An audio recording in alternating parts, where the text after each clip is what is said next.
తిరుమల కాలిబాటలో భక్తుల భద్రతను దృష్టిలో పెట్టుకుని ఇటీవల టీటీడీ ఓ నిర్ణయం తీసుకుంది. అధునాతన ట్రాప్ కెమెరాలను ఏర్పాటు చేస్తున్నట్లు ఈవో ధర్మారెడ్డి ప్రకటించారు. వీటితో నడక మార్గాన్ని ఆనుకునున్న శేషాచలం అడవుల్లో వన్యమృగాల కదలికలను ఎప్పటికప్పుడు గుర్తించేందుకు టీటీడీ అటవీ శాఖ సిద్ధమైంది. మొబైల్ సిగ్నల్ సాయంతో పనిచేసే కెమెరాలతో జంతువుల లైవ్ మూమెంట్స్ను మానిటర్ చేస్తామని చెబుతున్నారు. జంతువు జాడ తెలియగానే లాటిట్యూడ్తో సహా యానిమల్ ఫోటోను అందుబాటులో ఉన్న కంట్రోల్ రూమ్ డివైస్కు చేరుస్తుంది. దీంతో దాన్ని వెంటనే గుర్తించడమే కాకుండా ఆ ప్రాంతంలో సిబ్బందిని, భక్తులను అప్రమత్తం చేయొచ్చు. అలాగే వీడియో క్యాప్చర్ కెమెరాల సాయంతో జంతువుల ప్రవర్తనను కూడా పరిశీలించబోతోంది టీటీడీ. ఏంటంటే మనకి మొబైల్ సిగ్నల్ కవరేజ్ లేనటువంటి ప్రాంతాల్లో ఉపయోగించేటువంటి కెమెరా ట్రాప్స్ అవి ఏవైతే ఇప్పుడు మనం ఆల్రెడీ చేస్తున్నామో వీటిల్లో లేటెస్ట్గా కొన్ని తీసుకొని వచ్చేసి మనం ఈ సిగ్నల్ లేనటువంటి ప్రాంతాల్లో పెట్టేసి వాటి పనితీరును అనేది మనం గమనిస్తాము. At the same time mobile signal వచ్చేటువంటి ప్రాంతాల్లో జిఎస్ఎం బేస్డ్ కెమెరా ట్రాప్స్ ఉంటాయి.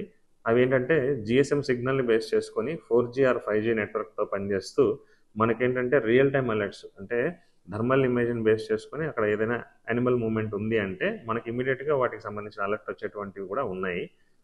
అలాంటివి అట్లాగే వీడియో మోడ్లు కూడా మనకి అంటే యానిమల్ బిహేవియర్ ఎలా ఉంది, మనకి ఒక వాటర్ బాడీ దగ్గరకు వస్తుందా లేదంటే ఫుట్పాత్కి దగ్గరగా వస్తుందా అనేటువంటివి గమనించేలాగా వీడియో మోడ్లో పెట్టేటువంటి ట్రైల్ కెమెరాస్ కూడా కొన్ని ఉంటాయి. నడక మార్గంలో జనసంచారం ఉన్న ప్రాంతాల్లో సీసీ కెమెరాలకు అనలిటిక్స్ సాఫ్ట్వేర్ను అనుసంధానం చేయడం ద్వారా క్షణాల్లోనే ప్రమాద వివరాలను అధికారులకు చేరవేస్తుంది. అనలిటిక్స్ డాష్బోర్డ్ ద్వారా జోన్ ఇన్స్ట్రక్షన్స్, యానిమల్ రికగ్నిషన్, వాహనాల రాకపోకలు, wrong way, no parking zone, crowd congestion, fire, smoke detection, trip wires, people count, face recognition, left over objects ఇలా 10 రకాల అంశాలను విశ్లేషించవచ్చు.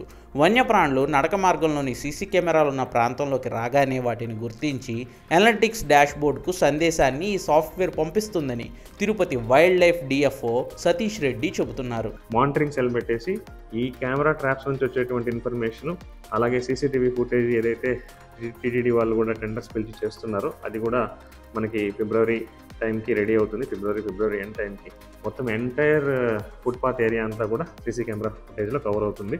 సో అక్కడ కూడా ఏమైనా మూమెంట్ ఎలా ఉంది ఏంటి అనేది కూడా అందులో మానిటర్ చేస్తాం. వీటన్నిటిని కూడా ఈ మానిటరింగ్ సెల్కి లింక్ చేసేసి ఒక కంట్రోల్ రూమ్ లాగా దాన్ని పెట్టుకొని అక్కడికి వచ్చేటువంటి ఇమేజెస్ని, డేటాని ఎప్పటికప్పుడు విశ్లేషించేటువంటి టీంని అక్కడ పెట్టేసి వాళ్ళ ద్వారా ఈ మూమెంట్ని ఎప్పటికప్పుడు గమనిస్తూ అలర్ట్ చేస్తూ రియల్ టైం అలర్ట్స్ ఇవ్వడానికి ట్రై చేద్దామని చెప్పేసి మేము అనుకుంటున్నాం. తిరుమల పుణ్యక్షేత్రానికి వచ్చే దేశ విదేశీ భక్తుల్లో చాలామంది కాలిబాటలో నడిచి వచ్చి స్వామివారిని దర్శించుకుంటారు. వాళ్ళు నడక మార్గంలో సాధు జంతువులకు తమ దగ్గరగా ఉన్న ఆహారాన్ని అందించడం, ఆహార వ్యర్థాలు ఎక్కడ పడితే అక్కడ వదిలేయడం వల్ల ఈ మార్గంలో వన్యమృగాల సంచారం ఎక్కువైంది.